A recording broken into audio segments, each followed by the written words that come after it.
ربي زدنا علما نافعا ووفقنا عملا مقبولا berbuat apa-apa. Wassalatu wassalam ala khairi khalqillah ajma'in. Salat dan salam semoga senantiasa tercurahkan untuk hamba Allah yang paling baik di antara semua dan seluruh manusia. Dan semoga salat itu bersambung untuk keluarga beliau, untuk istri-istri beliau, untuk putra-putri beliau, dan untuk seluruh sahabat Nabi. Semoga Allah meridai kita bersama mereka. Amma ba'd. Ahibati fillah. Taat ibadah tapi masuk neraka. Mungkinkah ada yang seperti itu? Kebayang orang ini beramal soleh banyak tapi masuk neraka. Kita tidak sedang berbicara tentang orang lain, tentang fulan atau fulana. Kita sedang akan berbicara tentang diri kita. Kita sekarang berada di bulan Muharram. Ada 10 awal Muharram yang diagungkan. Di situ ada puasa Ashura dan puasa sunnah di bulan Muharram secara umum. Puasa Ashura, semoga semuanya puasa. Dapat apa puasa Ashura? Diselamatkan dari api neraka. Diampuni dosa selama 1 tahun. Sebelum Muharram ada bulan Dzulhijjah. Sebagian kita berangkat haji. Apa yang diharapkan mereka yang berangkat haji? Menjalankan rukun Islam yang kelima. Berharap hajinya mabrur. Pulang seperti bayi yang baru dilahirkan, tanpa ada dosa.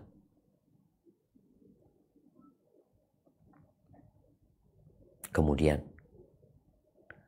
kata Nabi SAW, Al-Hajjul Mabrur laysa lahu jazaa'un illa al-jannah. Haji yang mabrur tidak ada balasan yang pantas untuknya kecuali surga. Sebelum haji ada 10 awal Dzulhijjah. Yang kata Nabi SAW, ma min ayyamin al-amalu salihu fihinna khairun min hadhil ayyam. Tidak ada hari-hari yang beramal soleh di dalamnya lebih baik daripada beramal soleh di 10 awal Dzulhijjah. Dan kita sudah melewati hari-hari itu. Ada Idul Adha, di mana umat Islam di berbagai penjuru dunia berkurban. Nah, sebelum itu di bulan Dzulqa'dah, sebelumnya ada bulan Syawal, puasa 6 hari di bulan Syawal. Siapa yang berpuasa Ramadan, kemudian puasa 6 hari di bulan Syawal, seakan-akan puasa 1 tahun, puasa wajib 1 tahun. Ada Ramadan, ada 10 akhir Ramadan. Masya Allah. Kesempatan beramal bagi kita semua. Di situ ada Lailatul Qadar. Yang kata Allah Azza wa Jal, Lailatul Qadri khairun min alfi syahr. Lailatul Qadar itu lebih baik. Yani beramal di Lailatul Qadar itu lebih baik daripada beramal di 1000 bulan. Lebih baik. Kira-kira kita masuk surga enggak ya? Dengan amalan-amalan kita. Ternyata belum tentu.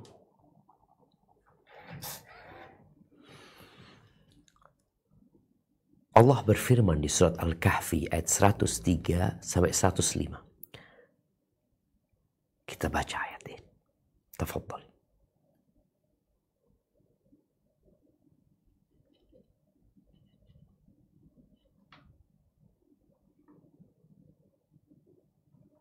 A'udzu billahi minasyaitonir rajim. Qul hal nunabbi'ukum bil akhsarina a'mala alladzina dhalla sa'yuhum fil hayatid dunya wa hum yahsabuna annahum yuhsinuna sun'a. Ulaika alladzina kafaru bi ayati rabbihim wa liqa'ihi fahabitat a'maluhum fala nuqimu lahum yawmal qiyamati wazna.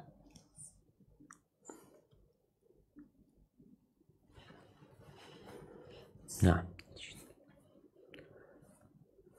Katakanlah, apakah akan kami beritahukan kepadamu tentang orang-orang yang paling merugi perbuatannya, yaitu orang-orang yang telah sia-sia perbuatannya dalam kehidupan dunia ini, sedangkan mereka menyangka bahwa mereka berbuat sebaik-baiknya. Mereka itu orang-orang yang kufur terhadap ayat-ayat Tuhan mereka dan kufur terhadap perjumpaan dengan Dia. Maka hapuslah amalan-amalan mereka dan kami tidak mengadakan suatu penilaian bagi amalan mereka pada hari kiamat. na'udzubillah min dzalik.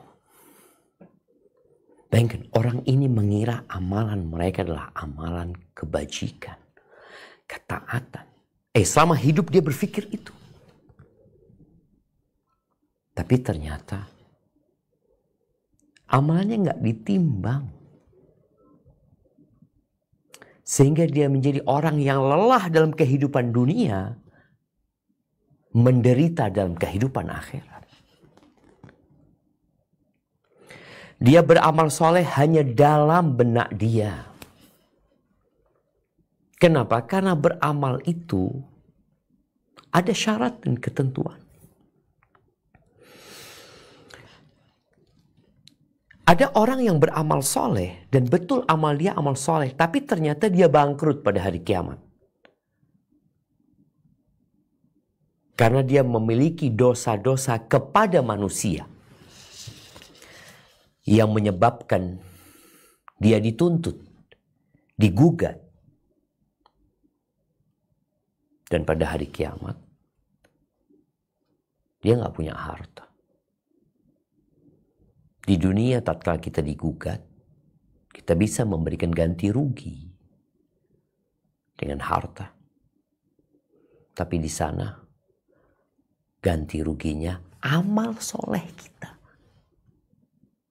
Diberikan kepada mereka yang pernah kita sakiti dalam kehidupan dunia ini. Bagaimana Rasul SAW ditanya tentang seorang wanita.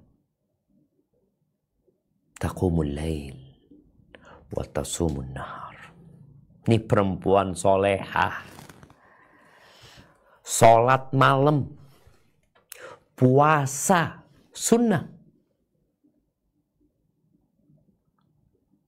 Walakin tu'thi jirana. Tapi dia menyakiti tetangganya dengan lisannya. Nggak ada masalah dengan amal solehnya. Benar-benar soleh. Syarat dan ketentuan terpenuhi. Tapi gara-gara dia menyakitin tetangganya, kata Nabi SAW, la khaira fiha hiya finnar. Nggak ada baiknya tuh perempuan. Di neraka tempatnya. Ada lagi cerita seorang wanita. Yang puasa, yang sholat. Mungkin dia rajin membaca Al-Quran. Tapi amalannya nggak diangkat. Nggak diterima. Gara-gara apa? Durhaka sama suaminya. Tidak menghargai dan menghormati suaminya. Tidak taat dan patuh. Tapi kita tidak akan bicara tentang itu. Kita akan bicara tentang yang amal soleh itu sendiri bermasalah. Gara-gara siapa? Bukan karena gara-gara berbuat dosa kepada orang lain. Bukan karena istri tidak taat dan patuh sama suami. Tapi gara-gara ujub. Ujub. Al-Imam Ibn Al-Qayyim menyebutkan, قد يعمل العبد الذنب فيدخل به الجنة. Boleh jadi ada seorang hamba yang berbuat dosa, bukan ketaatan. Dia berbuat dosa, dia berbuat kemaksiatan, dia melanggar aturan Tuhan, mungkin dia meninggalkan kewajiban. Fayadkhul bihil jannah. Namun gara-gara dosa itu dia bisa masuk surga. Wa ya'malu ta'a fayadkhul biha an-nar. Dan ada yang berbuat ketaatan tapi masuk neraka dia dengan ketaatan. Gimana kok bisa seperti itu? Ibnu Qayyim menjelaskan, ini orang berbuat dosa. Fala yazalu nusba 'ainai. Dosa yang dia lakukan menghantui dia. Selalu ada dalam benak dia. Dia berdiri, dia duduk, dia jalan, dia kepikiran dengan dosa dia. Menghantui dia. Kemudian dosa itu menciptakan atau mewarisi kehinaan di dirinya. Kecemasan, ketakutan kepada Allah. Lalu dia bertobat, beristighfar, menyesal dengan dosa-dosa dia. Maka itu menjadi penyebab dia masuk surga. Lalu dia berbuat ketaatan. Dan ada orang yang berbuat kebajikan, ketaatan, iktikaf 10 hari Ramadan, puasa 6 hari di bulan Syawal, berangkat haji, dan hajinya yang penuh dengan perjuangan. Lalu ketaatan dia selalu ada dalam benak dia. Setiap dia pergi dia ingat dengan ketaatannya. Duduk, tidur. Setiap dia ingat dengan ketaatan itu menciptakan ujub, berbangga diri, merasa telah baik. Maka ketaatan itu ternyata membuat dia binasa dan masuk neraka. Ujub itu berbangga diri. Beranggapan amal dia besar. Bersandar kepada amalannya. Menyematkan amalan itu kepada dirinya, lupa dia untuk menyematkan itu kepada penciptanya yang memberikan nikmat ketaatan itu. Ini yang namanya ujub. Jadi bagaimana orang yang melakukan ketaatan, dia berbangga diri dengan ketaatannya, menisbatkan kepada dirinya. Kata Nabi alaihi salatu wassalam dalam hadis riwayatkan Imam Al-Baihaqi, "Thalathun munjiyat wa thalathun muhlikat." Ada 3 perkara yang menyelamatkan dan ada 3 perkara yang membinasakan. Fa'ammal munjiyat. Adapun perkara yang menyelamatkan. Yang pertama adalah taqwallah fis sirri wal alaniyah. Bertakwa kepada Allah dalam kondisi sendirian atau terang-terangan. Wal qaul bil haqqi fil ridha was sakhat. Dan tetap mengatakan kebenaran walaupun sedang senang atau sedang ridha, sedang senang atau sedang marah. Tetap dia mengatakan kebenaran. Wal qasdu fil ghina wal faqr. Dan bersikap pertengahan dalam kondisi kaya atau dia miskin. Itu 3 hal yang menyelamatkan. Wa amal muhlikat. Adapun 3 perkara yang membinasakan, fahawan muttaba, hawa nafsu yang dipatuhi, yang diikuti, yang dituruti. Ingat, kesuksesan itu adalah melawan keinginan-keinginan kita sendiri. Terkadang kita melakukan yang kita benci. Kalau engkau terus mengikuti keinginanmu, hawa nafsumu, engkau akan sampai di jurang penyesalan dan penderitaan. Yang kedua, wasyuhun muta'. Kekikiran, kebakhilan bersama ambisi yang dipatuhi. Kepengen ini. Dia menimbun harta, mengumpulkan harta, mau dibawa kemana? Yang ketiga, wa'ijabul mar'i binafsihi. Dan ujubnya seseorang kepada dirinya sendiri. Di beberapa ayat disebutkan wahiyya asyadduhunna, dan itu yang paling berat. Yang paling dahsyat ketika orang sudah berbangga dengan dirinya sendiri. Ahibati fillah, Syekhul Islam rahimahullahu ta'ala menyebutkan, wa kathiran ma yuqranu riya bil ujub. Seringkali riya ini disandingkan dengan ujub. Riya dengan ujub. Kita tahu syarat diterimanya amalan itu adalah ikhlas lillahi ta'ala, beramal untuk Allah saja, dan sesuai dengan syariat, sesuai dengan tuntunan Rasulullah SAW. Itu syarat diterimanya amalan.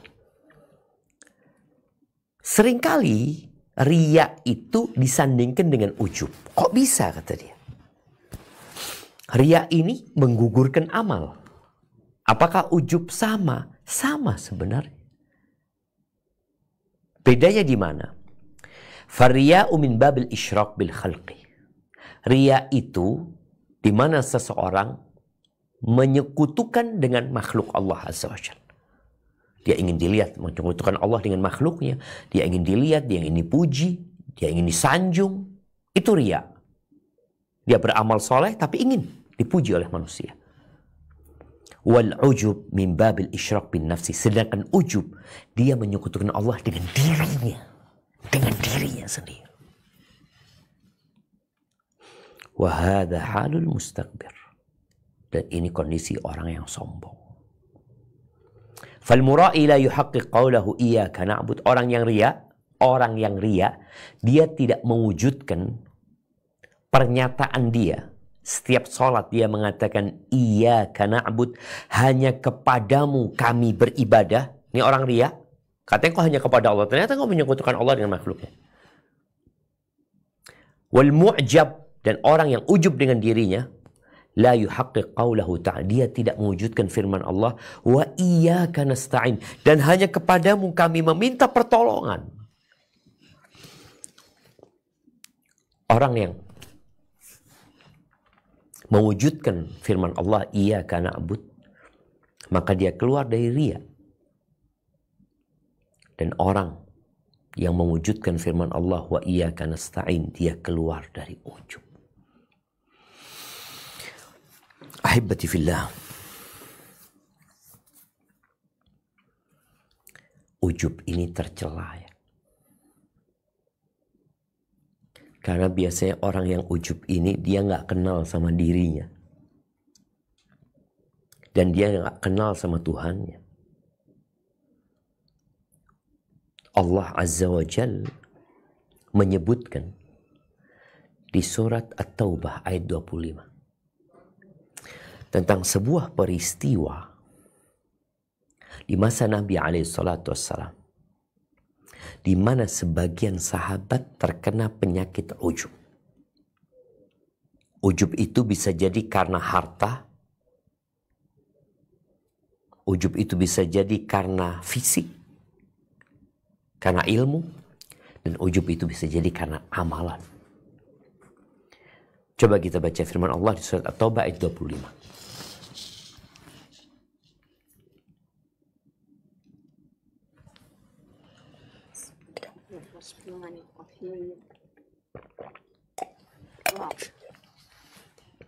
laqad nasarakumullahu fi mawatin katsirah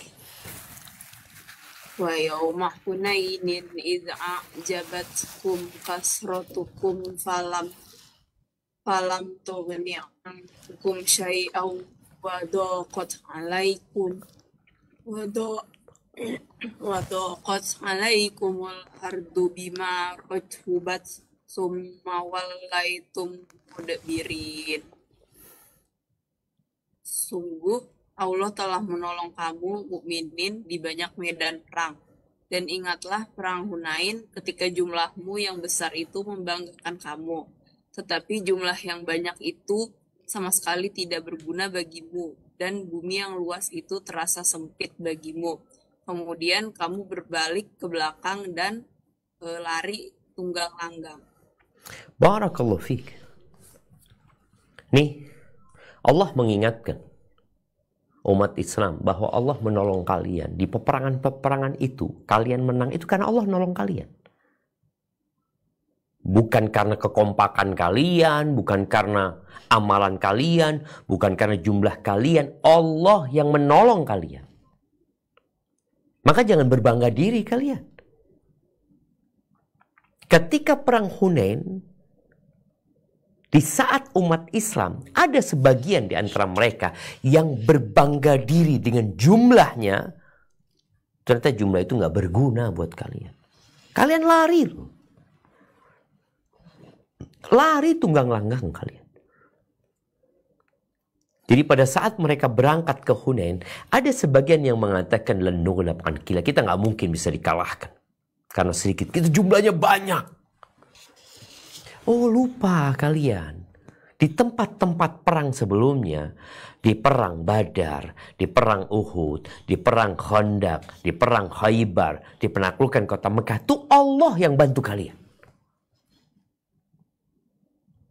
Maka jangan sampai berbangga diri kalian. Allah berikan kepada umat Islam di awal perang itu kekalahan. Padahal di situ ada Rasulullah SAW. Ada Abu Bakar, ada Umar, ada Uthman, ada Ali. Ada sahabat-sahabat yang dijamin masuk surga. Bagaimana ujub ini? Penyakit yang membinasakan. Maka umat Islam secara umum nggak boleh ujub dengan jumlah mereka, dengan kepandaian mereka, dengan amalan mereka. Dan secara pribadi harus senantiasa bermuhasabah.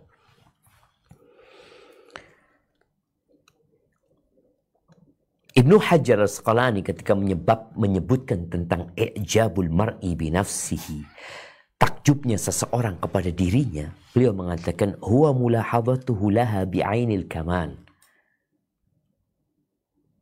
Yang dimaksud dengan ujub itu adalah ketika seorang memandang kepada dirinya dengan pandangan kesempurnaan. Seakan-akan kau sempurna, kau nggak punya dosa. Ma'anisyani ni'matillah. Ditambah dia lupa dengan nikmat Allah Azza wa Jalla. Dia pikir dia, aku, saya, ana, kami, kita. Dia lupa. Dia memandang dirinya sudah sempurna, sudah baik. Ini yang namanya ujub. Fa in ihtaqara ghairahu ma'a dzalika. Kalau perasaan ini dibarengi dengan meremehkan orang lain, maka itu namanya sombong. Kalau dibarengin meremehkan orang lain. Mutarrif, salah satu tokoh dari kalangan salafus saleh, dia mengatakan la an abitu na'iman wa usbihu nadiman ahabbu ilayya min an abita qa'iman wa usbihu mu'jaban. Aku ketiduran sehingga nggak bisa sholat malam, itu lebih aku cintai apabila di pagi harinya aku menyesal. Nggak sholat malam nyesal. Itu lebih aku sukai. Daripada aku sholat malam tapi paginya aku ujub. Ujub ini nggak cerita sama orang. Ujub itu di dirimu. Kalau engkau cerita sama orang bisa jadi riak nantinya engkau. Tapi ini di dirimu, ini perasaanmu. Boleh jadi yang tahu antara engkau sama Allah Azza wa Jal. Bishr bin Mansur, salah satu ahli ibadah ya, dari kalangan salafus saleh, disebutkan dia itu termasuk orang yang kalau dipandang wajahnya, orang tuh jadi ingat sama Allah Azza wa Jalla, ingat sama akhir. Melihat kekhusyuan di wajahnya, melihat zuhud. Suatu hari, Bishr bin Mansur ini sholat. Dan dia memanjangkan sholatnya. Di belakangnya ada seseorang yang sedang nungguin dia. Bishr sadar. Ini orang dari tadi nungguin dia dan dia memanjangkan sholatnya. Ketika dia selesai sholat, apa kata Bishr? Engkau jangan takjub dengan apa yang kau lihat dari aku. Fa inna iblis. Engkau tahu iblis? Iblis yang terlaknat itu, dia beribadah kepada Allah bersama malaikat-malaikat Allah di waktu yang panjang. Kemudian engkau tahu bagaimana akhir cerita iblis. Bagaimana dia mengatakan ini untuk menundukkan jiwa dia, jangan sampai ada ujub. Dan untuk memberikan pelajaran kepada orang yang sudah melihat ibadah. Aisyah pernah ditanya, mata yakunur rajulu musian?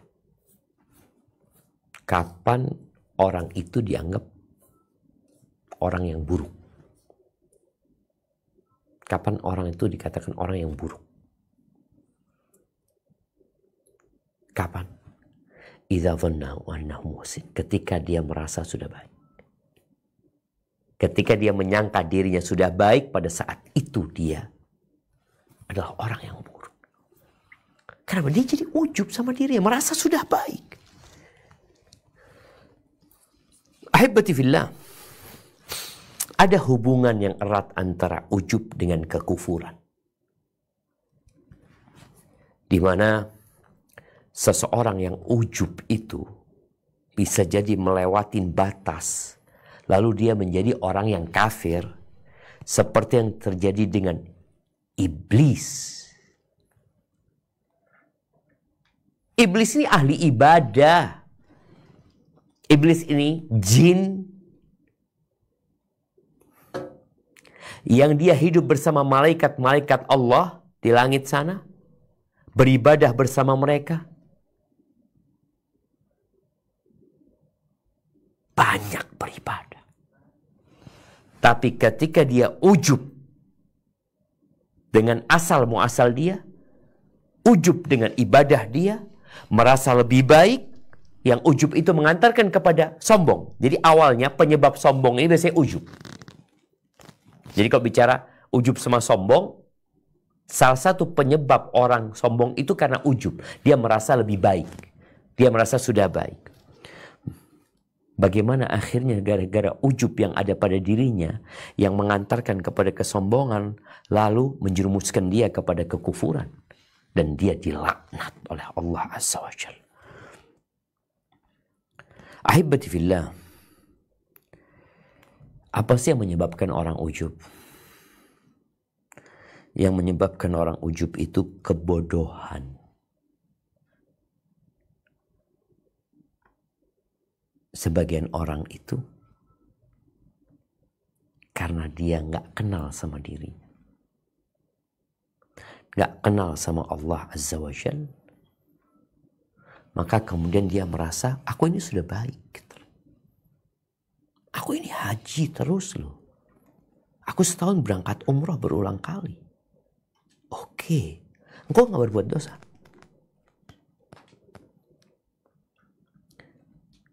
Di antara hikmah dari dosa, di mana Allah sudah tetapkan semua orang berbuat dosa, itu sejatinya agar manusia tidak ujub, agar manusia tahu diri.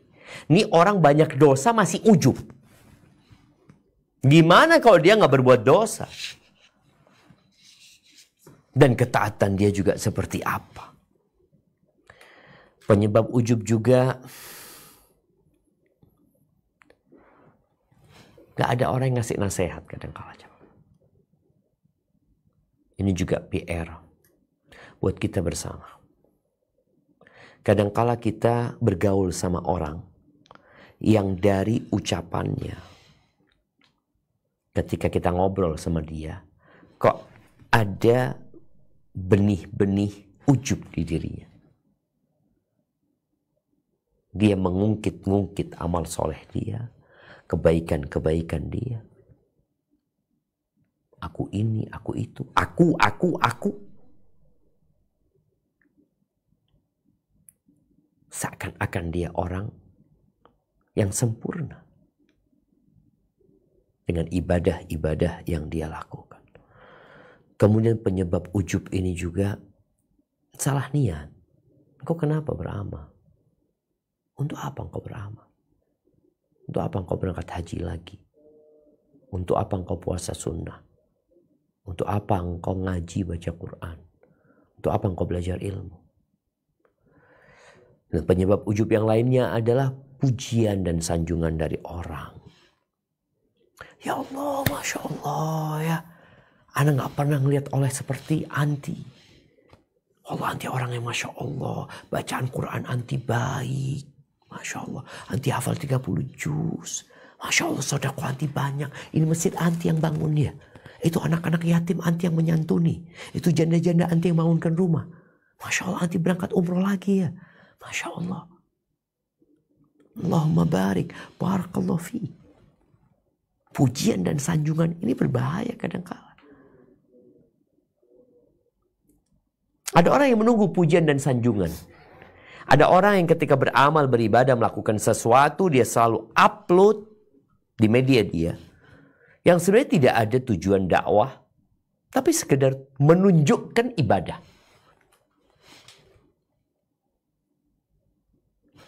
Sedang kajian. Pernah engkau upload sedang berbuat dosa? Enggak kan? Ahibati fillah. Orang yang kurang bersyukur, kurang berzikir, kurang berfikir, kurang mentadabburi Al-Quran, biasanya dia akan ujub. Ahibati fillah. Apa obat dari ujub? Ini yang terpenting dari kajian kita. Bagaimana mengobati ujub? Sebenarnya mengobati ujub itu ya sesuai dengan sebabnya. Apa sebabnya? Ya kita lakukan lawan dari sebab tersebut. Kalau kebodohan berarti kita perlu belajar. Kita nggak kenal sama diri kita, yang kau perlu kenali dirimu. Bagaimana Allah mensifatin manusia dalam Al-Quranul Azim. Allah mengatakan innahu kana zaluman jahula. Manusia adalah makhluk yang sangat bodoh dan sangat zalim. Itu ana dan anti dan antum semuanya. Allah menyebutkan wa khuliqal insanu dha'ifa. Manusia diciptakan lemah manusia itu. Wa kanal insanu ajula. Kita itu orang yang tergesa-gesa. Innal insana khuliqa halu'a. Idza massahu syarru jazu'a. Wa idza massahu khairu manu'a. Manusia itu diciptakan penuh keluh kesah. Kalau dikasih nikmat dia pelit. Kasih musibah dia jaza. Dia gak bersabar. Allah ingatkan, wallahu akhrajakum min butuni ummahatikum la ta'lamuna syai'a. Allah mengeluarkan kalian dari perut ibunda kalian. Kalian enggak tahu apa-apa lu. Enggak tahu apa-apa kalian. Enggak tahu apa-apa, enggak punya apa-apa, enggak bisa apa-apa. Kemudian kita kok jadi kayak gini ya? Anak kok bisa seperti ini ya? Maka engkau harus mengenali dirimu dan mengenali Allah Azza wa Jalla bahwa semuanya dari Allah. Ahibati fillah. Apa yang menyebabkan engkau ujub? Kalau engkau ujub karena ilmumu, karena hartamu, karena nasabmu, ingat, semua itu dari Allah. Semua itu dari Allah. Apa kata Allah Azza wa Jalla di surat An-Nahl ayat 53? Di surat An-Nahl ayat 53. A'udzu billahi minasyaitonir rajim. Wa ma bikum min ni'matin faminallah. Summa idza massakumud durru fa ilaihi taja'arun. Dan apa saja nikmat yang ada pada kamu, maka dari Allah lah datangnya. Dan bila kamu ditimpa oleh kemudorotan, maka hanya kepadanya lah kamu meminta pertolongan. Allahu Akbar. Tidak ada satupun nikmat yang ada pada diri kita, melainkan dari Allah Azza wa Jal. Engkau ujub dengan penampilanmu, dengan wajahmu, siapa yang ngasih? Allah. Bisa nggak Allah ambil? Bisa Allah ambil. Lagi masak, ini perempuan cantik lagi masak. Boleh jadi karena ujub. Allah jadikan minyak yang ada di hadapannya itu tersenggol kemudian mengenai wajah. Mungkin. Berapa banyak manusia-manusia yang dikena musibah kebakaran, kemudian wajahnya tidak dikenali lagi. Tidak ada satupun nikmat yang ada pada diri kalian melainkan dari Allah Azza wa Jalla. Oh, engkau cerdas, pintar, IQ-nya paling tinggi. Allah bisa bikin kau pikun. Allah bisa membuatmu lupa. Kenali dirimu. Kalau harta, kau ujub dengan hartamu, dengan kesuksesanmu. Berapa banyak orang yang ada di atas kemudian ada di bawah. Enak-enak jadi menteri, tahu-tahu ada di Sukamiskin. Enak-enak jadi gubernur, tahu-tahu di Teralis, di balik teralis besi. Jangan ujub loh. Allah bisa balikin. Karena sejatinya engkau gak punya apa-apa.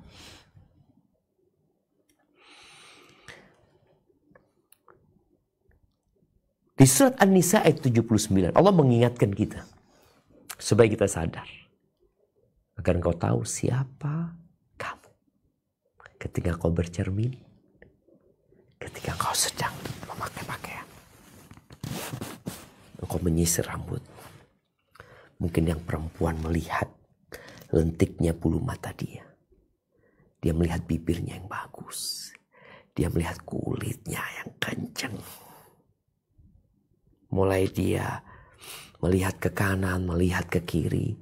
Bentuk tubuhnya yang indah. Apa kata Allah surat An-Nisa ayat 79?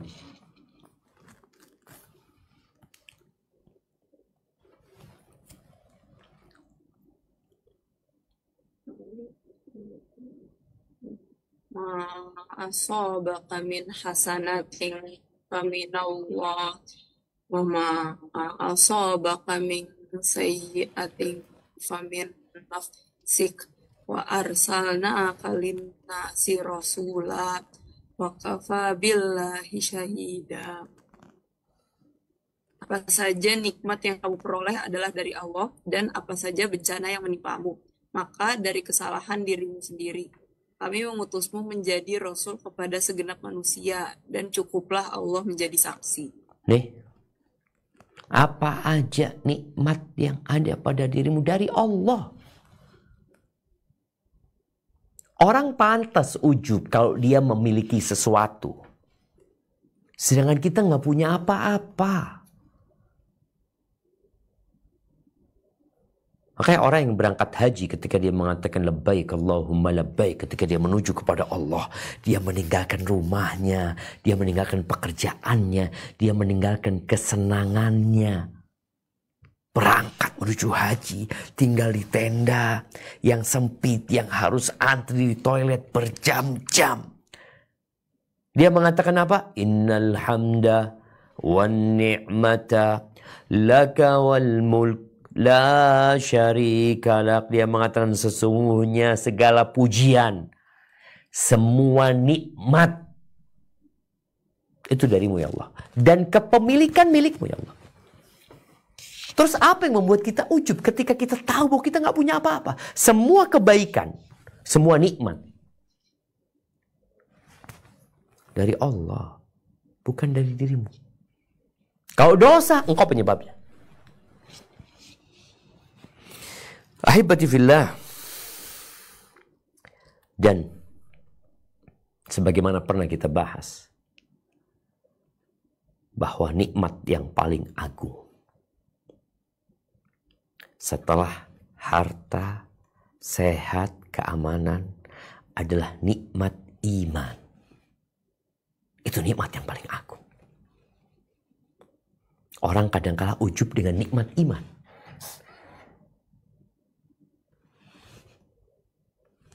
Engkau bisa sholat. Engkau bisa belajar. Sekarang kita alhamdulillah bisa belajar. Di saat mungkin kita punya kawan-kawan yang belum bisa hadir di majelis ilmu. Yang mungkin dia masih jauh dari ketaatan. Kita udah doakan, kita udah ajak, tapi dia masih belum mau. Dan engkau alhamdulillah kasih nikmat sama Allah. Engkau berhijrah. Engkau belajar ilmu. Dan engkau dikasih taufik oleh Allah. Bisa mengamalkan ilmu tersebut. Yang dulu mungkin tidak menutup auratnya, alhamdulillah dia menutup auratnya. Yang dulu dia nggak sholat, dia sholat sekarang. Yang dulu dia nggak pernah puasa, sekarang dia puasa. Yang dulu dia berada di klub-klub malam, dia kerjanya kongkow, sekarang alhamdulillah dia nggak lagi melakukan itu. Itu nikmat. Siapa yang kasih nikmat? Allah.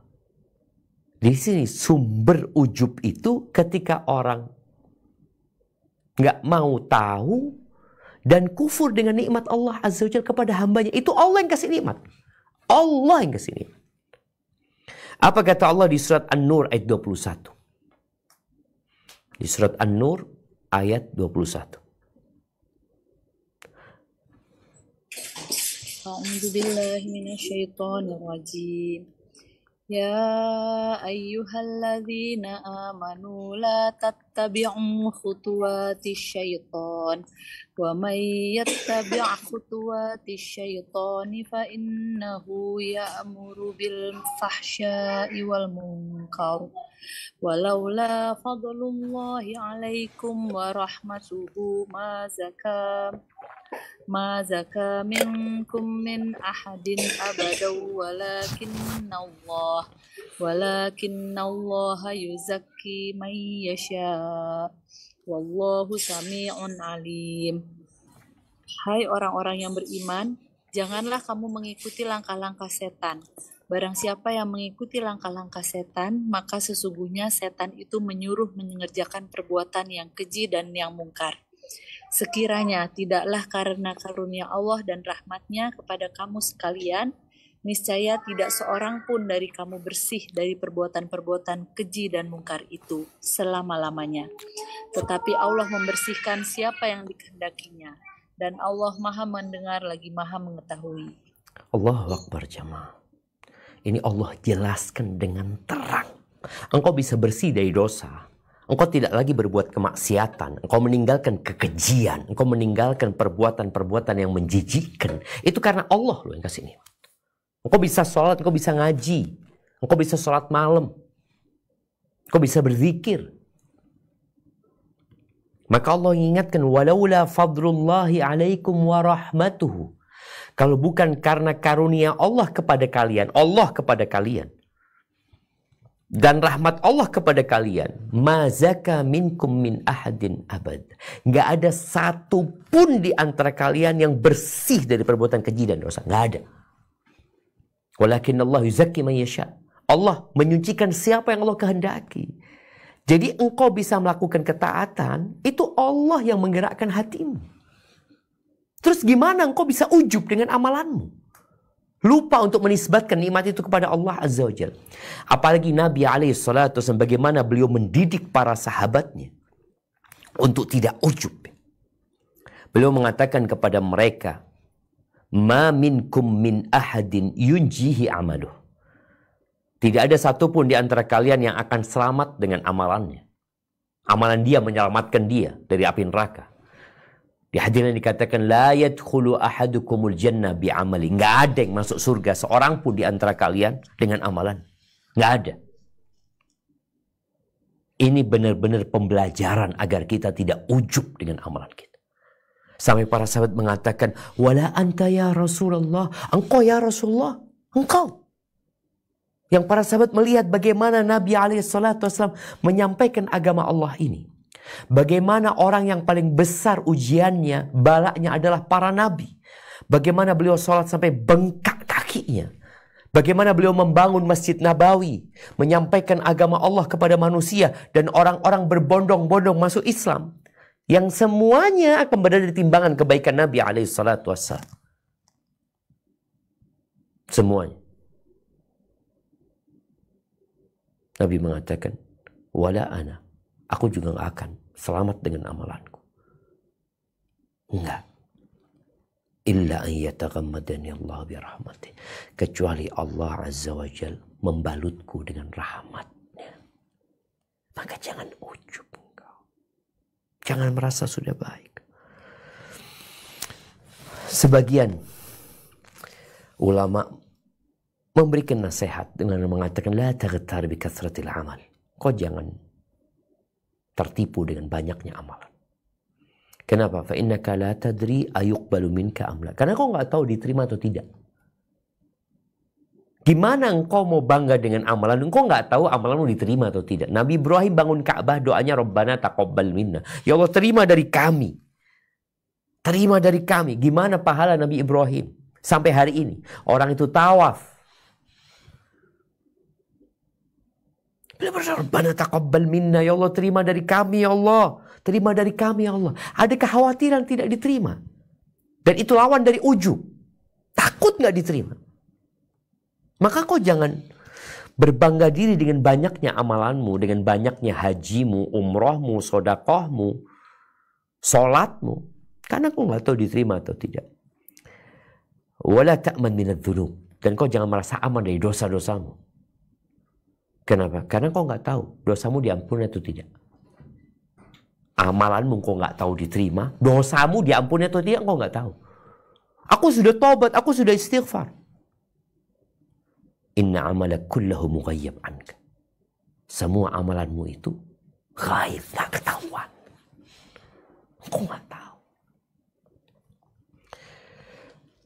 Ahibati fillah. Maka saatnya kita introspeksi diri kita.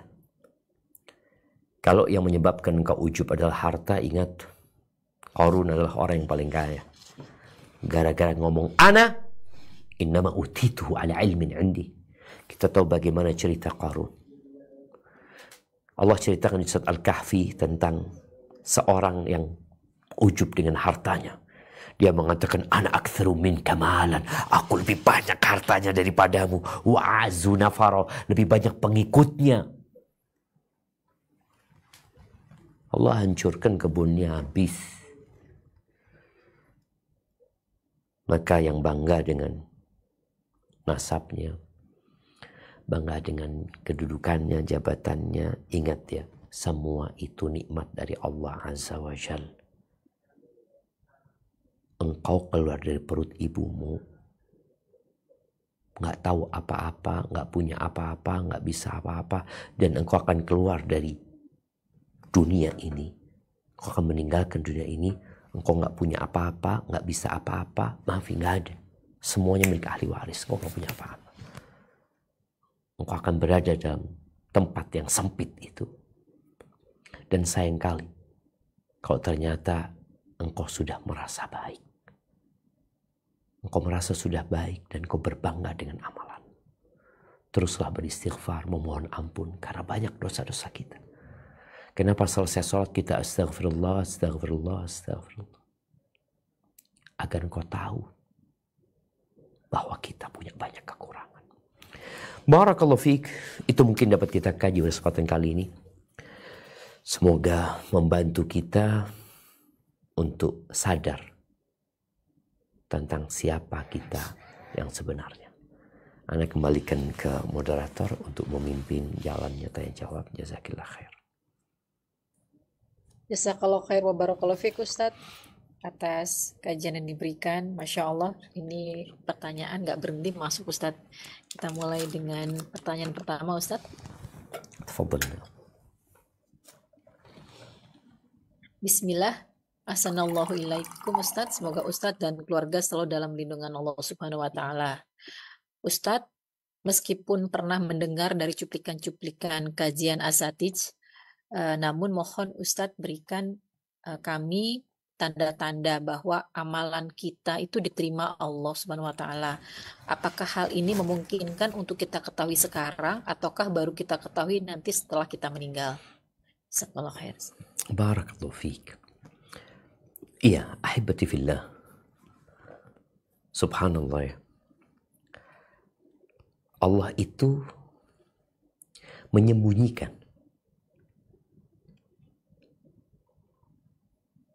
dari hambanya tentang amalan dia diterima atau tidak. Tapi harapan boleh, ada tanda-tanda yang kita ya berharap ya, semoga diterima amalan kita. Dahulu diterimanya amalan itu terlihat. Seperti kisahnya Habil dan Qabil ketika mereka berkurban. Dari mana tahu kurbannya diterima? Allah kirimkan api dari langit yang menyambar kurban tersebut. Ketika kurbannya disambar oleh api, maka diterima. Disitulah kemudian Qabil iri, dengki, dan membunuh si Habil. Di masa Bani Israel, Allah mengharamkan bagi mereka harta rampasan perang. Mereka mengetahui bahwasanya peperangan mereka diterima apabila harta rampasan perang itu dikumpulin, ditunggu. Kalau ada api yang menyambar, berarti diterima jihad mereka. Tapi kalau enggak, berarti ada masalah. Mereka harus memperbaikinya. Di masa kita, di masa umat Islam, Allah menyebutkan tentang tanda-tanda orang yang bertakwa. Dan kita tahu Allah hanya menerima dari orang-orang yang bertakwa. Innama yataqabbalullahu minal muttaqin. Allah hanya menerima dari orang-orang yang bertakwa. Dan ternyata tanda-tanda orang bertakwa itu adalah yang takut amalannya tidak diterima. Jadi kalau engkau ingin tahu amalmu diterima apa enggak ya, apabila engkau takut tidak diterima, semoga diterima. Tapi kalau engkau merasa sudah diterima, khawatir tidak diterima. Maka kita beribadah kepada Allah itu harap-harap cemas. Ketika engkau tahu engkau sudah beramal soleh, engkau kepingin tahu kira-kira diterima apa enggak ya, lihat hatimu. Engkau merasa diterima tidak? Kalau engkau merasa, oh diterima. Malah biasanya nggak diterima. Tapi ketika engkau diterima nggak amalanku ya Allah, semoga diterima sama Allah ya. Terus doa Rabbana taqabbal minna innaka antas samiul alim ya. Bagaimana para salafus saleh itu ya. Ketika Ramadan 6 bulan mereka doa minta diterima, doa minta diterima. Karena khawatir tidak diterima. Jadi perasaan cemas dan takut ini yang mengantarkan orang untuk berdoa memohon supaya diterima. Tapi kalau perasaan sudah diterima, itu yang kadang-kala membuat jadi ujub. Karena engkau nggak tahu diterima atau tidak, engkau takut sudah. Nggak ada ujub akan menghampirimu. Seharusnya seperti itu. Ya, para ulama menjelaskan di antara tanda diterimanya amalan seseorang itu, ya dia tambah soleh, dia tambah baik. Selesai Ramadan dia tambah baik ya daripada sebelum Ramadan. Ya kita berharap, tapi kita juga takut. Rasul SAW menyuruh kita terus beristighfar, mohon ampun, terus mohon ampun. Dan kalau kita lihat berbagai amalan, itu dosanya pengampunan dosa. Dan Nabi Nuh alaihissalam, ketika beliau berdoa, beliau mengatakan, Rabbighfirli, Allah ampuni aku ya Allah. Ini Nabi Nuh. Dan para nabi itu adalah orang yang paling takut kepada Allah sehingga mereka terus beristighfar memohon ampun kepada Allah Azza wa Jalla. Hadza wallahu a'lam bissawab. Nah.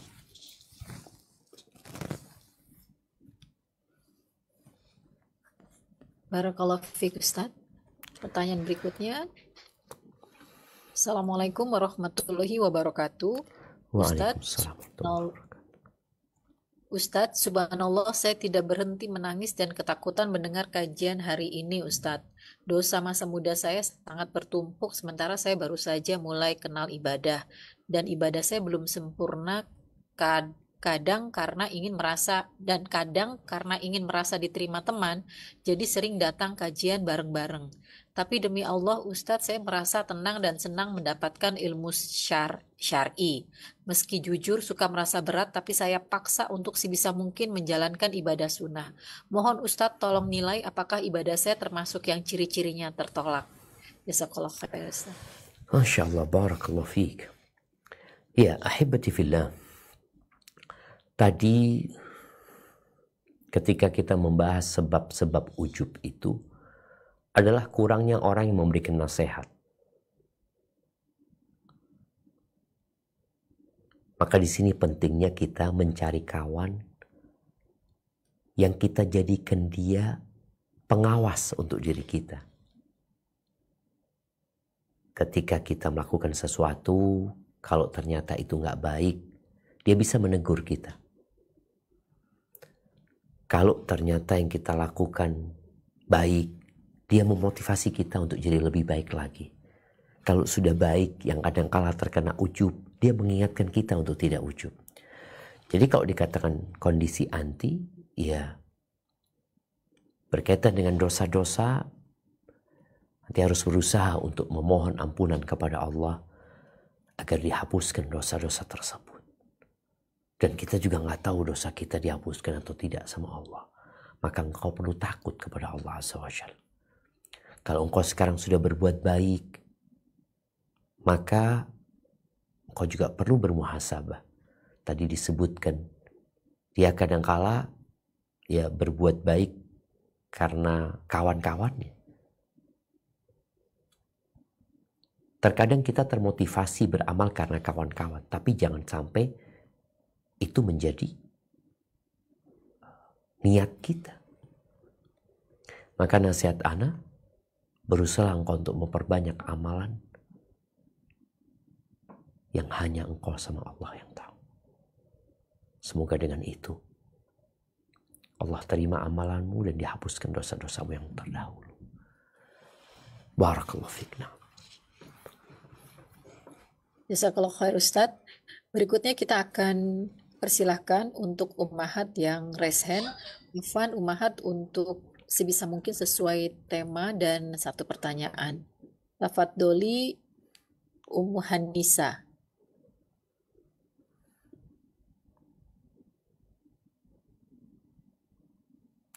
Assalamualaikum warahmatullahi wabarakatuh. Barakallahu fiik Ustadz. Waalaikumsalam warahmatullahi wabarakatuh. Wa fiik wa barak. Naam, tafadhali. Afwan, Ana ingin bertanya, bagaimana nasihat antum Ustadz, bagaimana jika seorang istri dan ibu itu melanjutkan pendidikannya ke jenjang yang lebih tinggi, misalkan S2 seperti itu Ustadz, dan nantinya memang si perempuan ini bercita-cita untuk bekerja menjadi tenaga pengajar atau dosen seperti itu Ustadz. Namun memang rencana dan cita-cita ini sudah diridhoi oleh suaminya Ustadz. Bahkan sudah diapain? Diridhoi sama suami. Ya, diridhoi oleh suaminya. Bahkan suaminya mendukung penuh begitu Ustadz, karena mengingat menurut suaminya perempuan ini memiliki potensi untuk bekerja seperti itu Ustadz. Nah, bagaimana keadaannya jika seperti itu Ustadz? Karena pasti dipahami akan terdapat perbedaan kegiatan yang darinya memang full menjadi istri dan ibu di rumah dan nantinya akan berkuliah dan bekerja seperti itu Ustaz. Bagaimana nasihat terbaik antum terkait dengan hal ini Ustaz? Barakallahu fikum, jazakallahu khairan. Assalamualaikum warahmatullahi wabarakatuh. Waalaikumsalam warahmatullahi wabarakatuh. Subhanallah. Iya. Yang pertama kembali kepada fitrah wanita. Tadi udah disebutkan bahwa wanita itu memiliki tugas yang mulia sebenarnya, menjadi seorang ibu. Yang kita tahu muka bumi ini berisi manusia-manusia karena adanya ibu yang melahirkan mereka. Dan tugas seorang ibu adalah berat. Menjadi ibu rumah tangga, dia kerja 24 jam, kali 7 hari, kali 30 hari dalam sebulan, kali 12 bulan dalam setahun. Dan gak ada cuti menjadi seorang ibu. Gak ada cuti menjadi seorang istri. Tugas itu tugas yang berat. Kalau kemudian perempuan ini melihat dia memiliki potensi untuk memberikan kontribusi kepada umat. Apalagi di bidang ilmu yang memang khusus buat para wanita. Maka nggak masalah. Dia melanjutkan kuliah yang nanti dia akan bekerja menjadi dosen selama semua pekerjaannya halal, tanpa menelantarkan tugas-tugas pokok dia. Ya, mungkin pelayanan dia kepada suami akan berkurang, tapi suami ridho. Tapi pendidikan dia kepada anak nggak boleh berkurang, karena anak nggak akan ridho sebenarnya. Artinya dia kalau akan ditanya oleh Allah pada hari kiamat, engkau kenapa tidak didik anak-anak?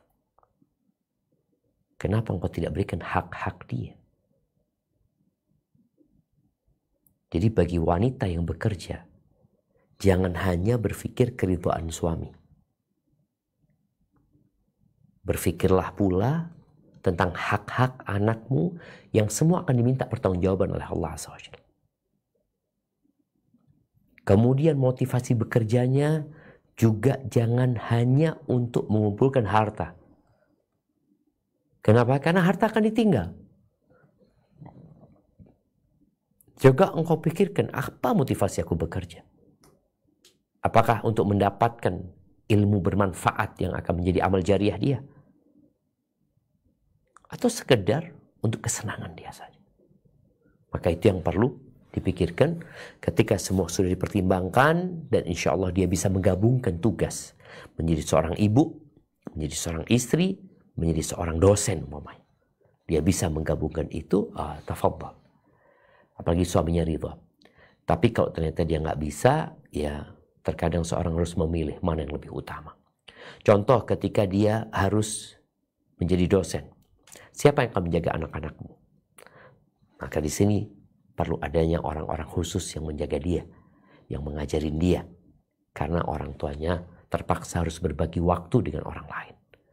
Hadza wallahu a'lam bissawab. Barakallahu fiik Ustaz. Untuk berikutnya, tafadholi Ukhti Ika. Afwan, satu pertanyaan.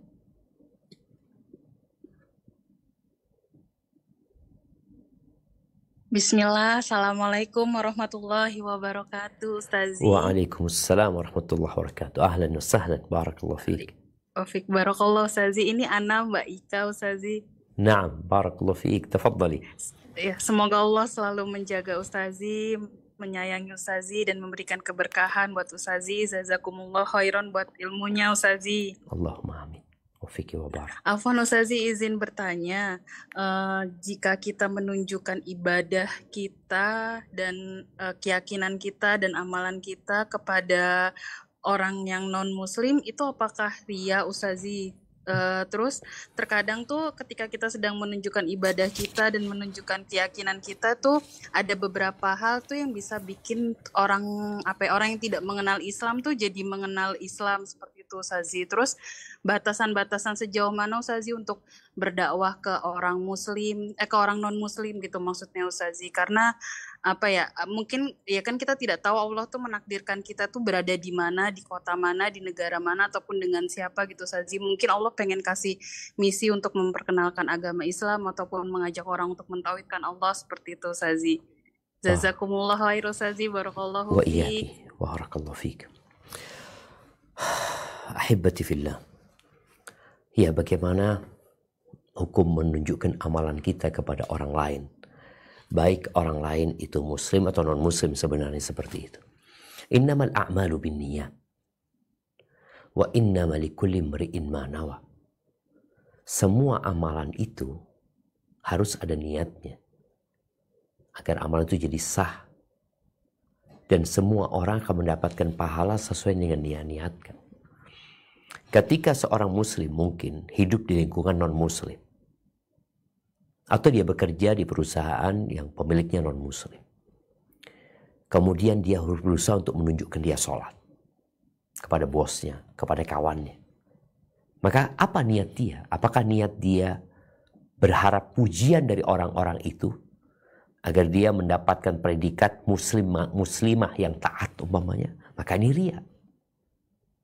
Tapi ketika dia hendak menunjukkan syiar agama dia. Dengan harapan orang itu tertarik dengan agama Islam ini. Maka niat kita adalah dakwah. Begitu pula ketika seorang bersedekah dengan harapan kawan-kawannya yang lain ikut bersedekah.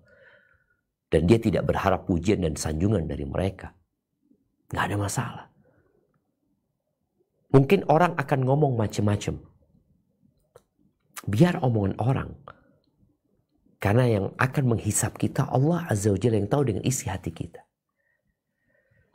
Dan ada muslim yang tidak mau menunjukkan ketaatan dia kepada Allah kepada non-muslim. Ada cerita seorang pilot dia mengatakan, anaknya kadang-kala malu mau sholat Ustaz.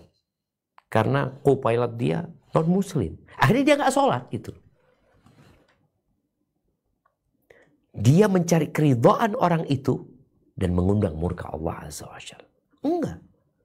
Ada amalan yang kau tunjukkan nggak apa-apa dia lihat engkau sebagai muslim. Kalau dikatakan toleransi, toleransi itu adalah ya membiarkan setiap orang beribadah sesuai dengan agama dia. Jadi ketika seorang muslim 5 waktu sholat, ya dia sholat 5 waktu. Dan disinilah unsur syiar-syiar Islam ditampakkan kepada mereka. Mungkin kita azan di tempat itu, orang jadi dengar azan. Mungkin kita mau baca Quran nih, ada orang itu, kita baca Quran. Dengan tujuannya, harapannya dia tertarik untuk tanya nantinya, engkau baca apa? Aku katakan baca Quran. Apa Quran itu? Ini kitabnya umat Islam. Nih, coba engkau lihat. Jadi semua kembali kepada niat. Selama niatnya adalah lillahi ta'ala, menunjukkan untuk mengenalkan Islam, menunjukkan untuk menampakkan syiar Islam, maka insya Allah dia akan mendapatkan pahala double.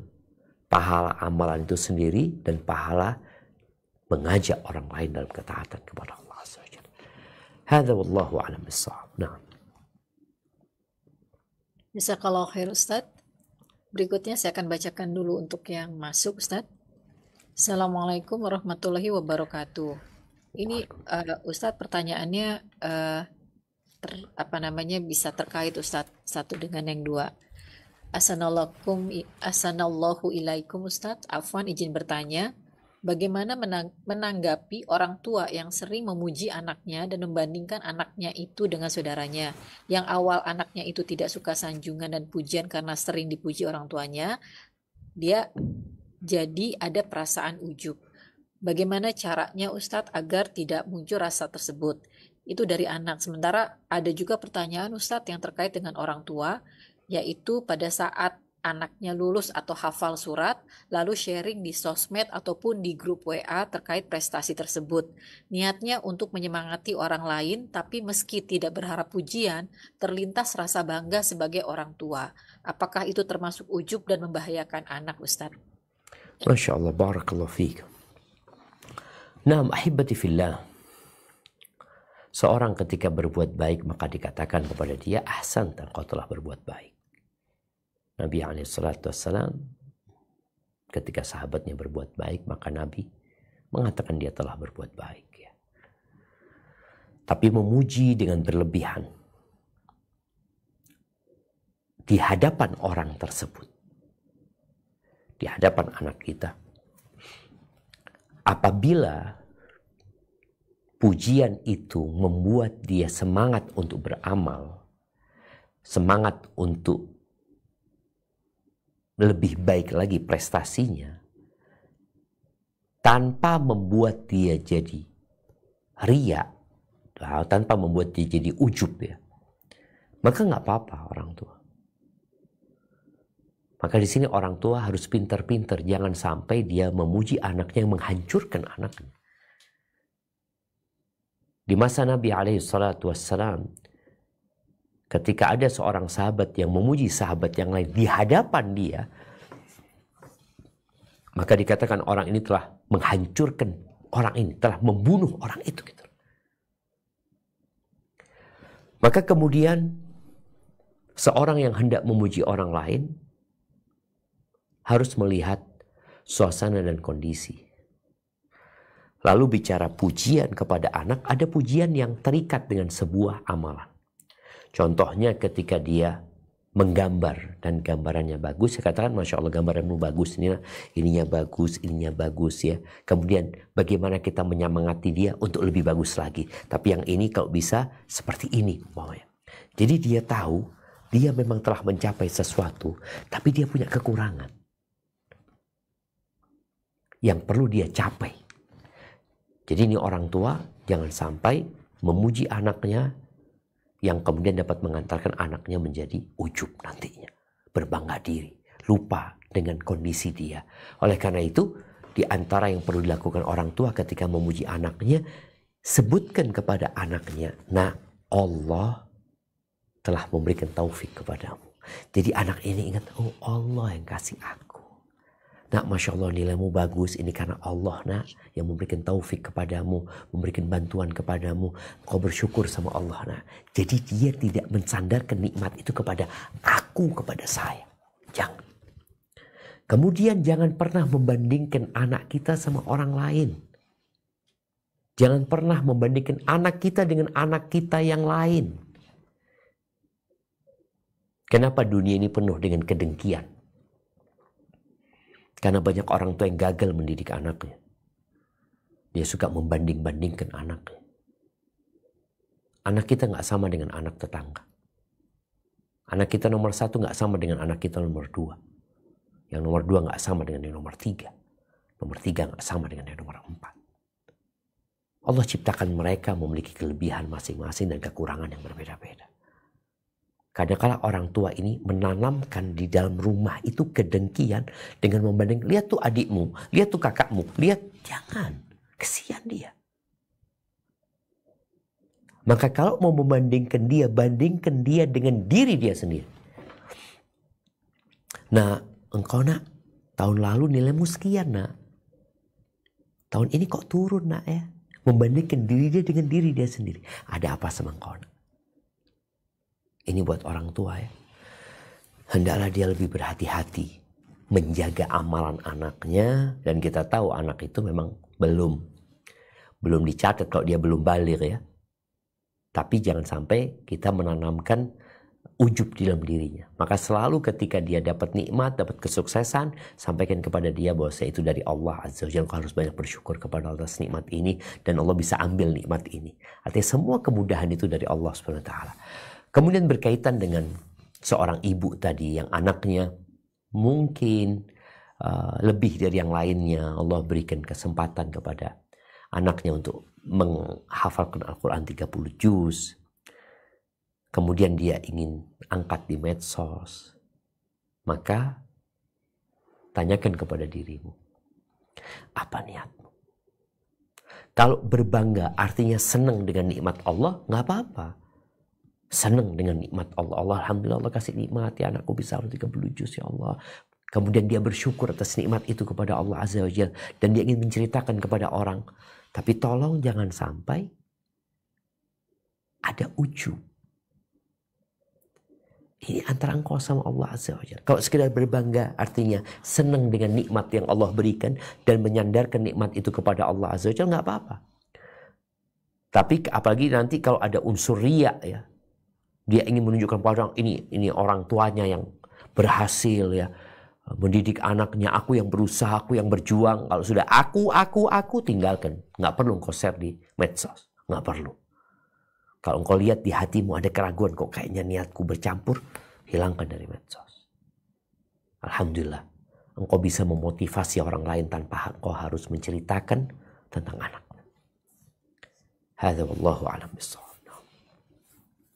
Jazakallah khair Ustadz. Berikutnya kembali untuk yang raise hand, Afwan, satu pertanyaan sebisa mungkin sesuai tematik.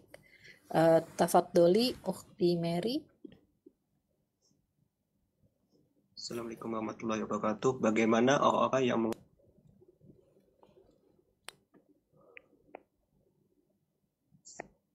Assalamualaikum warahmatullahi wabarakatuh. Bagaimana orang-orang yang mengupload kajian? Afwan, apakah ini akhwat? Iya. Oh, tafadholi. Assalamualaikum warahmatullahi wabarakatuh. Bagaimana Ustadz yang mengupload kajian lalu jamaahnya itu mengkomentari jelek, bagaimana hukumnya Ustaz? Terima kasih. Barakallahu fiik. Iya. Kalau seorang ustadz mengupload kajian, semuanya kembali kepada niat ya.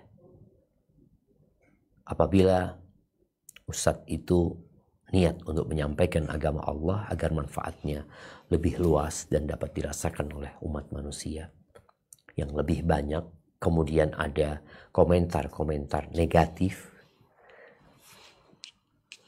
boleh jadi ada kesalahan dari ustadz.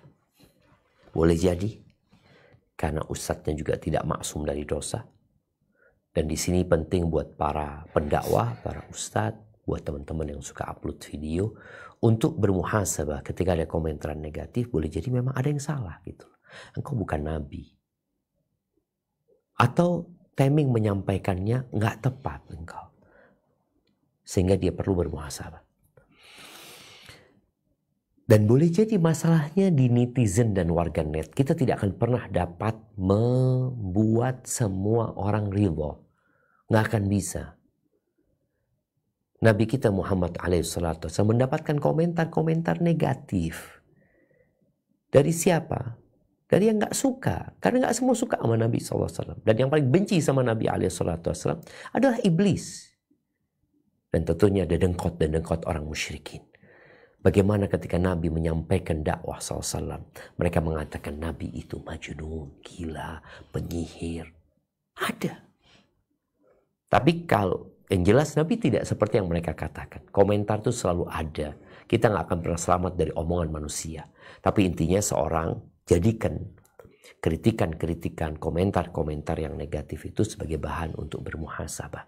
Kalau ternyata komentar itu memang tidak berlandas, maka abaikan saja. Dan gak perlu sedih dengan komentar negatif. Gak perlu bangga dengan komentar positif. Kalau engkau ikhlas lillahi ta'ala. Karena komentar yang baik tidak akan menambah amalanmu. Dan komentar yang negatif tidak akan mengurangi pahalamu. Hadza wallahu a'lam bissawab. Nah. Barakallahu fikum Ustaz. Masih ada waktu Ustaz ya? Pertanyaan Tafadhol. berikutnya. Tafadholi Ukhti Putri. Satu pertanyaan. Assalamualaikum warahmatullahi wabarakatuh Ustaz. Waalaikumsalam warahmatullahi wabarakatuh. Afwan Ustaz, Ana baru mengenal yang namanya manhaj salaf ini setahun belakangan Ustaz. Dan Ana coba juga mengenalkan kepada keluarga Ana bahwa salafus salih inilah yang ibadahnya sesuai dengan tuntunan dari Rasulullah Shallallahu Alaihi Wasallam. Terus Ana mendapat feedback yang kurang baik dari sahabat Ana sendiri Ustaz, bahwa mereka mengatakan salafiyah ini sebenarnya bagus katanya kan, sesuai dengan tuntunan dari Rasulullah. Tapi kenapa cenderung kaku dan cenderung merasa benar? Kenapa suka membid'ah-bid'ahkan? Padahal Anda bilang bahwa bid'ah itu adalah ibadah yang tidak sesuai dengan tuntunan Nabi. Mereka menjawab, bukankah Allah Maha Rahman, Maha Rahim, dan bukankah Allah itu juga Maha Pengampun? Katanya, mengapa kalian menganggap itu dosa gitu Ustaz? Karena ilmu Ana terbatas, jadi Ana merasa nggak mampu lagi untuk menjelaskan lebih detail gitu Ustaz. Ana harus jawab apa Ustaz? Bahwa Masya Allah. kadang-kadang sahabat Ana itu merasa kalau Ana itu merasa paling benar lah cara-cara yang bahkan untuk sholat sendiri, untuk sujud aja wa'fu anni itu kan tidak ada Ustaz di dalam hadis manapun gitu Ustaz. Bahwa mengucapkan niat, melafazkan usolli itu juga tidak ada tuntunan. Mereka langsung membantah itu lagi Ustaz, dan bahkan juga tahlilan dan ziarah kubur gitu. Bagaimana itu Ustaz menanggapi hal demikian Ustaz? Jazakillah khairan katsira. Assalamualaikum warahmatullahi wabarakatuh Ustaz. Waalaikumsalam warahmatullahi wabarakatuh. Ya, sepertinya apa yang dialami oleh ukhti yang bertanya dialami oleh teman-teman yang lain ya. Ketika kita baru hijrah, baru belajar, sehingga ada kawan-kawan, ada keluarga yang mungkin mereka menanggapi hijrah kita itu dengan negatif. Apa sebenarnya yang harus kita lakukan? Yang pertama, katakan engkau masih dalam proses belajar. Dan kita terus belajar. Yang kedua, sampaikan aku ingin beribadah yang sesuai dengan tuntunan Rasulullah SAW. Dengan harapan ibadahku diterima. Yang ketiga, Allah itu Maha Pengampun dan Maha Penyayang. Tapi azab Allah itu pedih. Disinilah banyak orang selalu berharap kepada Allah, lupa dengan pedihnya azab Allah Jalla Jalaluh. Dan bicara beramal, ya udah ada standarnya. Seorang yang bekerja di sebuah pabrik, dia bikin gelas. Nggak semua gelas itu diterima, ada yang reject, ada yang dibuang. Padahal gelas juga enggak, karena standarnya enggak memenuhi.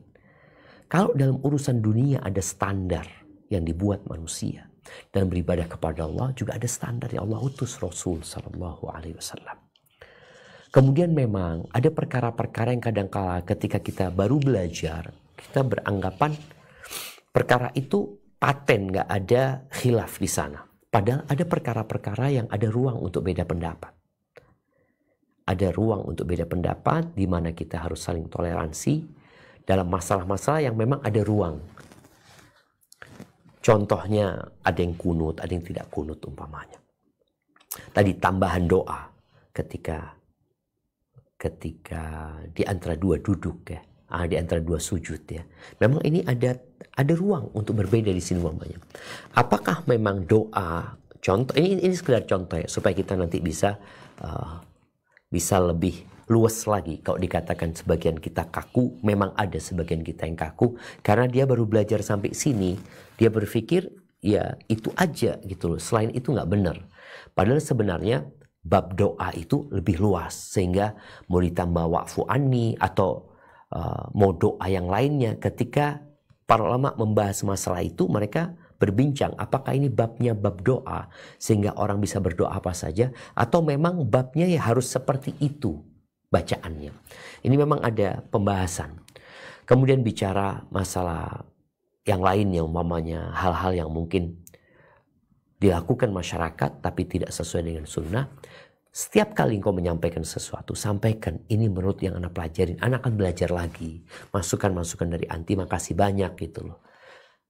Jadi kita menjaga hubungan dengan mereka dan kita menyatakan kepada mereka bahwasanya anak sedang belajar. Kenapa? Selama ini anak nggak belajar. Selama ini ibadahnya hanya ikut-ikutan. Dan mungkin teman-teman itu juga masih dalam proses ikut-ikutan. Sehingga harapannya tatkala kita menyampaikan itu, ya mereka mau belajar sehingga mereka tahu mana yang sesuai dengan sunnah dan mana yang sebenarnya tidak sesuai dengan sunnah. Dan mana yang seharusnya, ya udah kita nggak usah ribut lah. Orang Nabi nggak ngamalin, kenapa kita harus ribut? Orang memang nggak ada hadisnya, nggak ada anjurannya, kenapa kita harus ribut? Mungkin seperti itu nantinya. Sambil didoakan mereka. Dan kita ketika belajar sunnah tunjukkan. bahwa engkau semakin mencintai mereka, semakin sayang sama mereka. Hadza wallahu a'lam bishawab. Sepertinya kita ke pertanyaan terakhir. Barakallahu fiik. Nah. Nah, Ustaz. Pertanyaan berikutnya, Bismillah, semoga sehat Abdul Razak, Ustadz dan keluarga, tim kajian Sisisa serta seluruh umat muslim selalu dirahmati Allah dan memberikan perlindungan kepada umat muslim yang dizolimi di Palestina. Jazakumullah khair Ustadz atas ilmu yang diberikan. Ustadz, apakah ada kaitannya antara menghindari rasa ujub karena banyak melakukan amalan dengan zuhud dan tawadu? Nah, subhanallah jemaah. Iya. Apa hubungan antara ujub, zuhud dan tawadu? Kalau ujub tadi kita udah bahas. Ujub itu adalah berbangga diri. Maka di sini ada hubungan erat dengan tawadu. Orang yang tawadu itu merendahkan diri. Dia selalu merasa di bawah. Dia belum baik. Tapi memang tawadu itu terkadang kepada manusia. Sehingga tawadu seringkali dijadikan lawan dari sombong. Dan kita tahu tadi sombong itu adalah ujub plus meremehkan orang lain. Jadi ketika ujub saja dia tidak meremehkan orang lain, dia tidak dikatakan sombong. Tapi ketika dia berbangga diri lalu meremehkan orang lain, maka ini sombong dan itu lawan dari tawadhu. Adapun bicara zuhud, zuhud itu adalah tarku ma la yanfa' fil akhirah. Zuhud itu adalah meninggalkan segala sesuatu yang tidak bermanfaat buat akhirat dia. Jadi bicara amalan, perbuatan, urusan dunia nggak bermanfaat buat akhirat dia tinggalkan. Itu zuhud. Dan zuhud ini adalah amal soleh yang terkadang dibalut dengan ujub nantinya. Ketika orang sudah zuhud, dia merasa sudah lebih baik dari orang lain, dia merasa sudah soleh. Nah, ini dikhawatirkan. Karena zuhud ini menjadi tingkatan yang sangat tinggi sekali dalam peribadatan seseorang ketika dia sudah meninggalkan segala sesuatu yang tidak bermanfaat buat akhirat. Apa saja yang bermanfaat buat akhirat dia kerjakan, dia amalkan.